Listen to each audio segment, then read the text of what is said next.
भाई ये जो बालेश्वर एफएम कॉलेज रे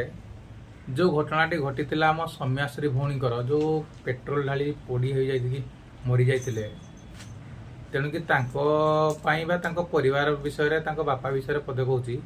मत जिनसा एक्चुअली भल लगे मुझे विषय कही नी आज कहूँ भाई बहुत दिन पर चिंता करी कहूँ बापा झील पोड़ी होगी मरीगला सेटा केस लागू होता सरकार को भी बहुत लोग दायी देते दोषी करते किंतु एथिरे सरकार किसी करनी जो थे कि बापा मु देखिली किसी भिजुआल रे यही आमर प्रताप षडंगी हो कि नेता मान 20 लाख टंकार चेक नौले अन्य एमती बहुत टंका भी सी नहीं थे जोटा कि आम जानी ना कि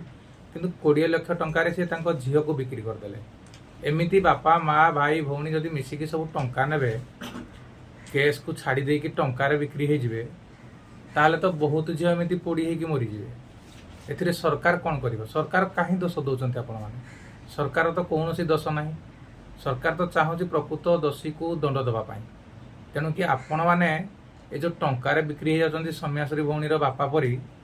तेणु कि ठीक ना प्रथम कथा सौम्याश्री भौणीर बापा को आग लाज लगे कथा जे 20 लाख टंकार झील को से बिक्री करदे 20 लाख हो 20 कोटी देले भी केबे भी आपण मैंने एमती काम करतुनि जो थे आपन को निंदा मिल आपन झीर आत्मा को केबे भी शांति पाइबनी।